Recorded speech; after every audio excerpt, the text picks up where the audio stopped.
So, welcome everybody to our webinar for August. And on behalf of the South African TA Association, welcome to Sandra Wilson, who is our presenter for today. Just to ask if it's okay to record from everybody. Yes. Thank you so much. And let me introduce Sandra. She's a Master Certified Coach with the ICF, and she has a professional doctorate in coaching psychology. Sandra, over to you. Okay, thanks very much. So thank you all for being interested in this topic this morning. This is the third webinar that I've done for different professional associations on the same topic.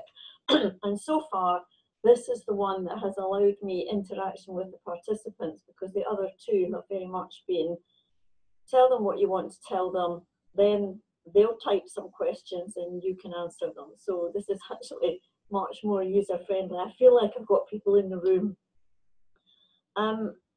Just by way of everybody getting to know each other a bit, how about you each introduce yourself, just say a bit about your background and what's your interest in this particular topic. So Julie, you're next on my little screen here, so how about you go? Okay, right, my interest is because I'm the editor of the International TA Research and Practice Journal. So I want to hear what you're going to talk about, and then I can nag you to write us an article. That would be out of character. It would, wouldn't it? Really, yes. And I've been doing TA for a long time. Yes. So just for the benefit of other people who don't know, Julie and I have got a relationship that probably goes back about 20 years. So I did all my TA training with Julie, and she was my supervisor and sponsor all the way through to TSTA. So a huge influence on my practice. And besides that, we're mates as well. Yes, we are. Yeah. So, sorry. Yep. I'll mute myself again. Okay. So, Alex, you're next on my window. Thanks. Yes, thank you. My name is Alex. I'm based in Cape Town. I'm a coach and a coach supervisor. I'm here representing the SATAA as the vice chair.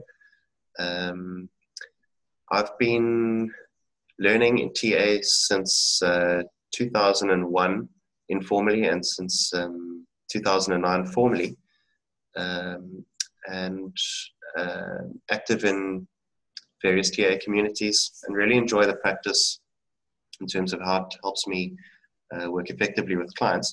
My interest in this webinar is particularly because I notice many coaching clients in supervision don't have a psychological framework within which they can make sense of what's happening between them and their own clients. And so I'm quite interested to hear the results of the research. Okay. Thanks, Alex. So, Sharon, would you like to say something? Oh, can't hear you. Are you talking to me? Yes. Okay, you're very soft on my computer. I can hardly hear you. Okay, that's very unusual because I do project my voice, but I will be louder. Okay, now I can hear you. Great. Okay, I'm Sharon Kalinko. I'm a TSTA. I'm based at the moment in the UK. And I am doing some TA training. I've just finished a 202. And I have an ongoing 303, and I do training and supervision. Yeah, and I work, I'm a transactional analyst and a psychotherapist. And your interest in this topic? I'm interested in anything where I can learn more about TA or about basically therapy or coaching or anything. Okay. I'm just absorbing as much as I can at the moment. Great, thank you very much. So thank you. Jeanette?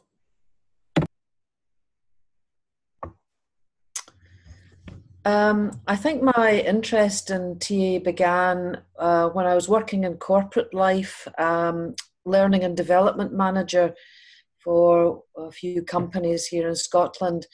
And I started off, as I said earlier, with Julie doing my 101, and then subsequently went on to do some work with Sandra in various workshops over a number of years. I don't actually practice developmental TA at the moment, but I have found it very interesting and informative in the way that I do interact with other people and some other types of work that I'm involved in. And I have been interested in this subject for some time. As I mentioned earlier, I think, I can't remember when, so many years ago, it was probably touched on in one of Sandra's sessions. So here today really to learn a bit more about it, yeah, see what else I can glean from the subject. Great, Jeanette, thanks for that. So is it Henrika? Henrike, yes, Henrike. The name is German, so it's rather difficult for most English-speaking people to get their head around it. Yeah, as I said earlier on, I've done the TA 101 a while back. I actually grew up with TA. My mom is a TA therapist in Germany. She's done her training many years ago, and she's now 80, so she retired. But so basically, I've kind of got TA with the breast milk in a way. So when I did the 101, a lot of it was quite familiar. However, I didn't use it in my coaching, which is my second career, which I only kind of really getting into it now. I've done my training, I've done and I'm raising 3 teenagers, so there were a few delays in between, but I'm getting into my practice now, and I feel I need some refreshing, and I need some connecting with the more unconscious bits, because I seem to end up always with clients who come for coaching and then have many other things lurking in the background, and I find it really important to be able to, even if I'm not counseling them but coach them, to be able to distinguish what's what, and also how do I fit in there as a coach, and how do I get influenced by what I'm hearing, and how my inner triggers work. On a lot of it I realize, but there's always those that we don't realize. So I'm expecting to hear a bit more about these things today. Okay. That's great. Thank you very much. Thank you. Leo, we come to you, last but not least. Yes, it's lovely to be here with you and see you all. My name is Laya. I'm also based in Cape Town. I'm sitting here in Muizenberg, so right down in the south. I'm an organizational development consultant and a leadership coach. So I do a lot of work in corporate organizations, a little bit in NGOs as well. I met TA in 2008 when I did my 101 with Karen Pratt, and have been learning more and more about TA since then, and also using it a lot in my coaching work and in my work with organizations. And yes, I'm always interested in learning more about how to apply TA in the organizational setting. And also a special interest of mine is culture in societies, culture in organizations. How does culture influence the way people work together or don't work together? And yes, some of that is conscious, some of that is subconscious. So yeah, quite interested in that side of it. I grew up in different cultures, so in between Germany and Nigeria, and finding my way through those cultures myself, I find that that's what I'm interested in my clients and the organizations I work with as well. How does culture influence them? Okay, thank you very much. Yeah, basically it. I think we have somebody else joined us. Am I right, Alex? Yeah, Kulsham. Okay, I can't actually see another person. Ah, hello. Hi. Hi. Ah, we're Hi, just Sandra. hi. We're just doing some Sorry? we are doing some introductions. Yes, yes, I've been listening to it. I've been there since. Yeah. Okay, so would you like to introduce yourself and tell us a bit about you and your interest in this topic today? Sure. So, hello everyone. I'm Kulshu Mazmi, and I'm from Coimbatore, India, which is the southern part of India. So, yes, I work as an educator. I work as a facilitator, and recently I did a session with Karen. So I'm getting into being a coach, and Alex is my supervisor, coach supervisor. So in terms of TA is something that I've been using in my education field in terms of organization since 2012. And this topic that you brought in is something that I'm looking forward to understand in terms of how it's applicable, because when I get into my supervision, like some of them even highlighted, how is the transference happening for me and my client is something that I'm trying to work on and figure out how we can, bridge the gap and make it even more effective. So looking forward to the session. Okay, great. Thank you very much. So what I'm proposing to do is to go through a presentation which gives you the background to the research methodology and the outcomes, and then to ask you to go into smaller groups to discuss what you've heard. And then I'm interested in any questions that you want to pose and any observations that you want to make about the research. So that's my intention. So I'm just going to find the slides and share them with you. And bear with me. So yeah, the research project title was The Influence of the Coach's Unconscious Mind on the Coaching Process. And what emerged from that was that the research proved that people actually had 3 different aspects to themselves as a coach. And that will become more apparent as I talk you through the process. My interest in creating this research project is because I'm a transactional analyst. I believe in the power of the unconscious mind. I believe the unconscious mind is at work all the time, and it gets in the way of us being as effective in our relationships and in our work as we can be. Because my research project was a professional doctorate, it's a requirement that I add some new thinking to the profession that I'm working in, and it also requires me to have organisational partners in the research process. So I worked with 3 public sector organisations in Scotland, and they were all in the area of health. So in Scotland we would call them National Health Service health boards, and health boards cover a whole region, different regions of Scotland.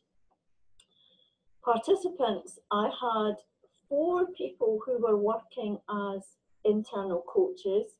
So they had substantive roles in the organisation that ranged from management to clinical practice, and they do coaching in addition to doing their day job, and that's become quite big business in the world of coaching. More and more organisations are creating internal coach resource because it's obviously a lot cheaper than going external. But I also had 4 external coaches because I was interested to see if there was a difference in the unconscious influence from people who work in the organisation and people who work with the organisation. I had something like 20 people come forward to declare their interest in the research, and that's way too big a number, so I was glad that some people selected themselves out of the process. But interestingly, of the 20, 4 were men, and none of the men decided to move forward with the research process.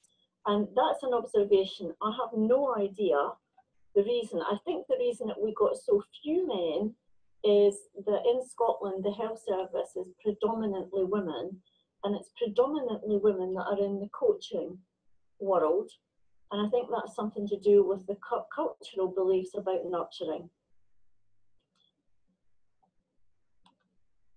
So where did the research question come from? Because I run an accredited coach training program, I'm interested in supporting students to gain coach competence. And what I noticed was, out of the 11 ICF competences, the 3 competences that student coaches find most difficult to achieve are coaching presence, so the capacity to be in the relationship moment by moment with their coachee or their client without letting their own stuff get in the way. The second competence they have difficulty with is direct communication. So not actually trusting their own intuition, noticing what's going on for them and using that in service of the client. And the third competence is creating awareness. So much of the awareness is created at solving the immediate problem rather than actually challenging the underlying thought processes or emotional reactions to certain situations. So a lot of the work was done at what I would call a fairly superficial level. It would meet the coaching goals, but there was little by way of new learning for the coachee or client in the process. And I was actually quite concerned to understand the reason that people seem to keep bringing the same sorts of problems to supervision. And what was coming up in the supervision was that coaches were forgetting the relationship with the organisation and focusing on the relationship with the coachee. So if we put that in TA context, we could look at Melanie Schultz's work on psychological distance. So the coaches were creating, understandably, a good working relationship with the coachee, but they were forgetting actually that there are other people involved in the contracting process. So this raised my curiosity. I was interested in what's getting in the way of, one, them achieving these competencies and actually constantly, as I would name it, getting into a parallel process and getting into transference and counter-transference with their coachees. So the research question was, how does the coach's unconscious mind influence the coaching process? And there was 3 objectives really. The first objective was to heighten awareness of and sensitivity to unconscious processes and how these can influence the coaching process. And the secondary objective was to ascertain how the coach's work is influenced by the coming together of organisational, relational and psychodynamic factors. So this was very much focusing on how does the unconscious mind influence how the coach is perceiving the organisation and how the coach is working relationally with all of the parties to the contract. And of course, one of the key things in a professional doctorate is you have to add something to the community of professional practice.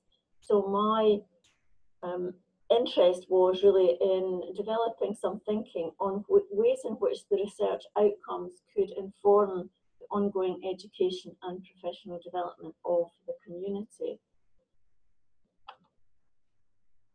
So we then move into the methodology, and never one to take the easy route to do anything. I chose one of the most difficult methods of research methodology possible. So I chose what is called interpretive phenomenological analysis. And what I wanted to do was to use this methodology to get an understanding of the sense of self that the coach has. Who did they think they were in the coaching process and in the relationship and in the process? And in order to start to figure out how that would work as a methodology, what I did was I did some pilot interviews with 7 qualified coaches in the UK and in Europe. And interpretive phenomenological analysis usually just involves straightforward interviewing. So it's asking open-ended questions, inviting the person to tell their story, and then to hypothesize and make interpretation of the story. So I was using open-ended and general questions to explore the subject matter and to figure out how the relationships were unfolding and impacting on each other, with a view to thinking about, so what could improve and how could that improvement happen in terms of the work and the relationship. What happened was the answers came back at a very, what I would call a superficial level. So the confronting reality in the pilot interviews was that actually the coaches were staying at a fairly safe level in terms of how they were describing themselves. And the asking of more questions was generating more of the same data, but just using different words. So I was, as a transactional analyst, I'm always aware of that there's stuff above the surface, which for all of us is very conscious and therefore very accessible. But there are beliefs, thoughts, feelings, and behaviours under the surface which are hidden and inaccessible. So I started to wonder whether just basic IPA was going to help me to answer the research question. So what happened then is I changed, with the agreement of the university, I moved to an applied methodology so that I could actually get under the surface in the interviews and actually tap into what is potentially going on in the unconscious mind of the coach that's influencing the process. So I combined interpretive phenomenological analysis with psychosocial research methodology. So I started playing around with using metaphors, symbolism, and metaphoric landscape. I did further piloting, this time with 10 people across the UK and Europe, and used a choice of metaphors and a choice of symbols. So there were a whole range of metaphors, and with the piloting group that I worked with, I asked them to tell me which metaphors worked for them best and which choice of symbols. So we ended up with working with the metaphor of seasons. So if you were to describe yourself as a coach who is a season, what season would you be? And the choice of symbols that they chose to work with was toys. So the piloting process took the best part of a year to do. So having done that, I then was able to formulate my research methodology going forward. And I wanted to include a number of psychodynamic models and connecting those to transactional analysis. So working with the fundamental principle that the unconscious mind is omnipresent, it's there all the time, it's at work all of the time, and largely we don't know what's going on. We might get some signals, so we might have a curiosity about something, we might have a feeling, but we don't follow through on that. So in terms of what I was looking for in the data collection and then subsequent analysis was, to what extent were coaches adapting? So what extent was there adaptation in the relationship? To what extent were they using defense mechanisms, fantasy, social defense? I was interested in the systemic role that they were taking in the coaching process and the connection to their family system. The whole concept of the organization in the mind. So what sort of organization or system had they created in their own mind that was actually influencing the work that they do? Obviously the psychological level of the contract because of the TA connection, and obviously psychological distance because of my TA connection. And the extent to which in the coaching process, there are at least moments of transference and counter-transference. The whole research took me 6 years from start to finish, because obviously I was doing it part-time. But because of the methodology I chose and the research process, I generated a heck of a lot of data, which I allowed myself to be overwhelmed by. So I got overwhelmed by the amount of data and had no idea what I was going to do with it. So put everything in a cupboard for a year and then came back to it. So let me just give you an overview of the stages in the research process. So the first thing is there's an invitation to participants with research objectives and the research process. So they get a written piece of information and an invitation to participate. At that point, they choose to participate or not. And from 20 participants, 12 chose not to participate, which was good because actually 8 is a very large number of participants for the type of analysis I was doing. So it means I didn't have to reject people, they self-selected. The first interview was contracting, so how we're going to work together, things about psychological safety, confidentiality, how the data was going to be used, and worked with a semi-structured interview which started with reflective description, but then invited the use of metaphor. At each stage in the process, the participants got a copy of the recording and the transcript for their own reflection, so that they had some material to work with outside of the research process and material to take to supervision. Stage 2 of the interview was exploration of their experience using symbolic representation. So essentially in TA we would say group imago. So again, at this stage they are working with toys, they are explaining how they perceive themselves, their coachee, the organisation, and any other person that's involved in the contracting through using toys. So they choose a toy to represent themselves and all the other parts of the contract and the process. So each of these interviews at stage 1, 2, and 3 lasted for 2 hours. So as you might imagine, there's quite a lot of data coming out of that. Again, at stage 2, they get a copy of the recording and transcript for their own reflection. Stage 3, at this stage, what they were asked to do was to record a session with a client and bring it to the research process. Then when they noticed something, when they listened to the recording, when they noticed perhaps a hesitation, they noticed a change in energy, they would press the pause button and I would ask them to just hypothesize or to reflect back and find out what was going on for them. Stages 2 and 3 in the process were the ones that actually started to generate the insights, and stage 3 was the one that really generated the real insight to the power of the unconscious mind and the different understandings that people had about their own practice. By that stage was actually quite significant for them and for me. As well as listening to the recordings to obviously understand the researchee's perspective, I listened to the recordings to notice my own process and use that in supervision.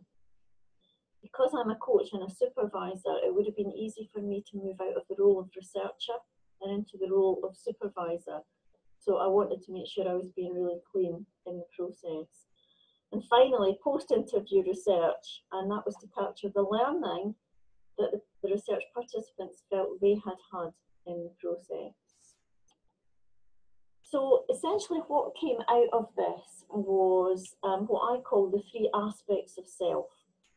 So the first stage in the interview process, if you remember, was semi-structured interviews and metaphors.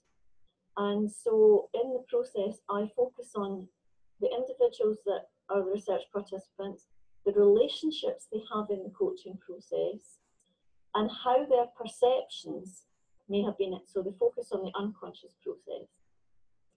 At this point in the process, none of the participants were willing to declare or even understand that their perceptions were influencing the coaching process. So what emerged at this stage is what I call the idealized self, because it was almost like a script that we're following. This is who I am as a coach. This is how I coach. This is how I relate to the parties to the contract. Now, interestingly, I used the metaphor of seasons at this stage. And 7 out of the 8 coaches chose the season to represent themselves as spring. And that came out with things like, well, it's about new growth, it's about the fertility of the ground, it's about helping people to develop, it's about budding. They all describe the organisations as winter and their coaching clients as winter, and the line managers who were party to the coaching contract as winter. So that in itself was actually quite interesting and something to hold on to see what shifted in the context of the next piece of research work. So what came, the second thing that came out was when we moved into working with symbols and symbolic representation and the creation of a metaphoric landscape, a more authentic self became apparent. So they were starting to notice things about themselves. So for example, one person chose a magician, a little toy magician, to represent themselves in the coaching process. This is who they are as a coach. And they were invited to, what are they noticing about themselves as they describe themselves as a magician? So what we got at this stage was into what we would call a group imago. And we had a metaphoric landscape. So they placed all of the symbols relative to how they saw them in the context of closeness or distance. And as they spoke about it, they started to get realizations that actually they were holding on to perceptions about all of the parties to the relationship, including themselves, that could perhaps be getting in the way of the work that they were doing. But as I said, the stage 3 in the interviews, that's when the whole thing really revealed itself, if you like, the unconscious revealed itself. So what they did was they started by recreating the metaphoric landscape using the same symbols. And they then listened to the recording and they took responsibility for pressing the pause button when they thought there was something to reflect on. And at that point in the process, data was emerging around noticing that something was going on, but silencing themselves, actually not noticing the shift in voice tone, body language, energy, either of themselves or their coaching client, not noticing that the coachee was reframing questions, and not noticing that actually on some occasions they were asking leading questions which contained the answer that they wanted. Now these were not inexperienced coaches. These were people that are all qualified at ICF, professional certified coach level. So it's not the first rung on the ladder, it's the middle rung, and it's a fairly challenging qualification to acquire. So the emerging data then was very easy to put into these 3 categories. The idealized self is, this is who I think I am, this is how I present myself, this is how I work as a coach. The second one is, okay, there's an authentic self here, perhaps there's a bit of stuff going on that I didn't really get a handle on, but at that stage they were still convinced it wasn't influencing them as a coach. This was just background information that in the moment was useful. By the time we got to stage 3 in the process, every single person, and I'm careful about the language I use, but I think they were stunned at how often in a 30-minute coaching conversation the unconscious mind was influencing. There was stuff going on at an unconscious level or partly conscious level that they were just not noticing that was getting in the way.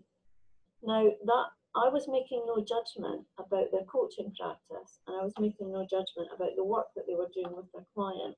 My interest is in how is the unconscious mind getting in the way here?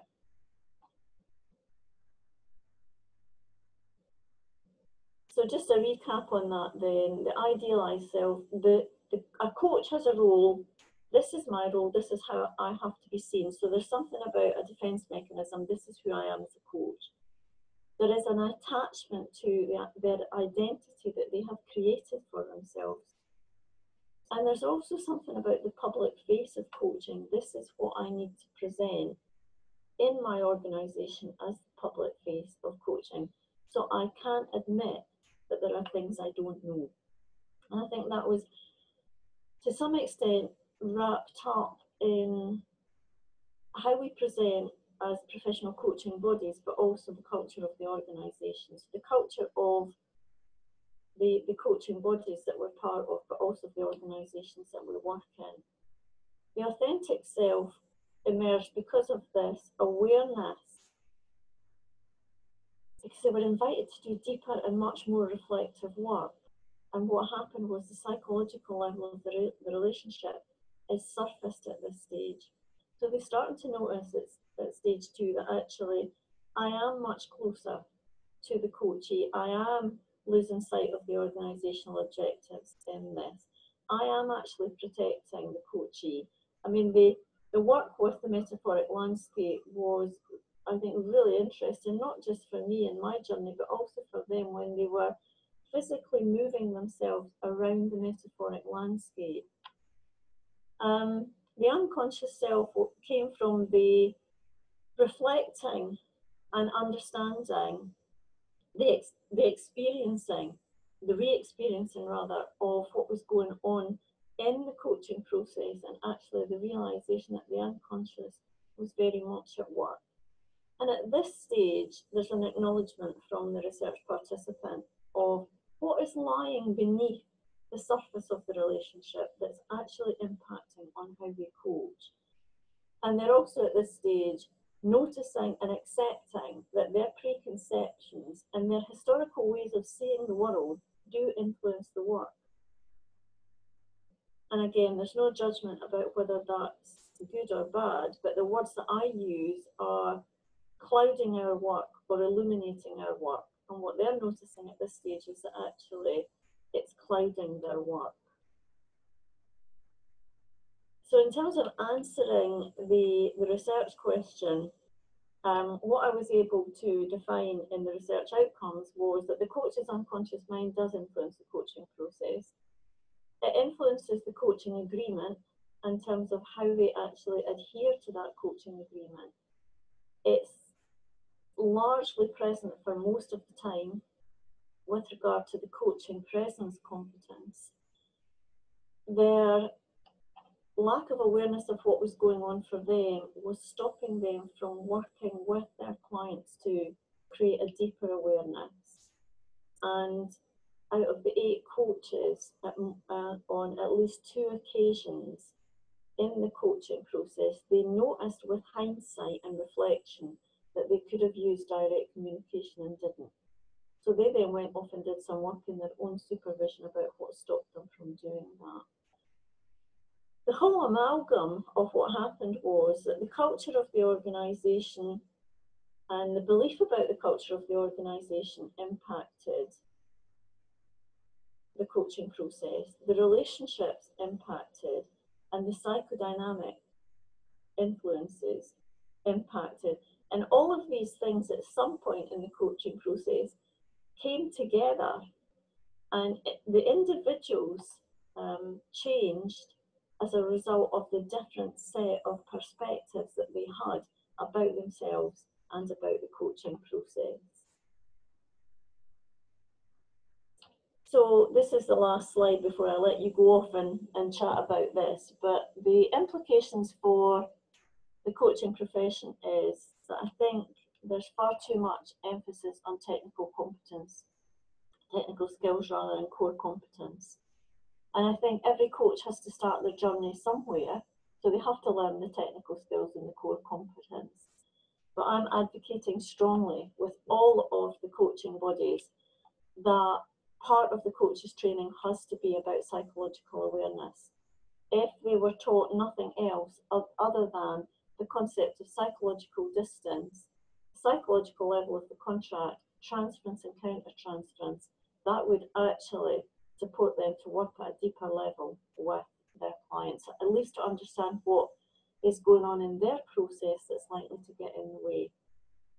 I also think that we are at a stage in the development of coaching as a profession where we should be looking at more advanced assessment and credentialing, because you can still get a master coach qualification with having no background or understanding in psychology. And I think we owe it to our clients. As coaches, we touch the lives of our clients, and I think we owe it to at least understand ourselves in order to, as far as is humanly possible, keep the unhelpful aspects of ourselves out of the coaching process. And I'm also challenging implicit assumptions in existing literature, because if you go to coaching literature, you will find numerous books and texts and articles and YouTube videos on how to take psychological models and use them with your coachees or coaching clients. There is no recommendation in any of the books that you use these on yourself to better understand yourself. So I think there's an implicit assumption in coaching literature, which is you already know this stuff. And I think this research shows that that's not the case. So that's 6 years' work in a nutshell. It was a fascinating journey, not just, I think, for the research participants, but also for me. The hardest part for me in the process was keeping clean and staying in the role of researcher and not moving into supervisor. But Alex, I'm thinking now that this might be a good time to invite people to go into smaller discussion groups and reflect on what you've heard. Please come back with your observations or any questions, and then we'll spend a bit of time answering the questions and perhaps opening up the debate a bit more. Wow, thanks, Sandra. That really is good food for thought. I'm going to stop the recording now while we break into the groups.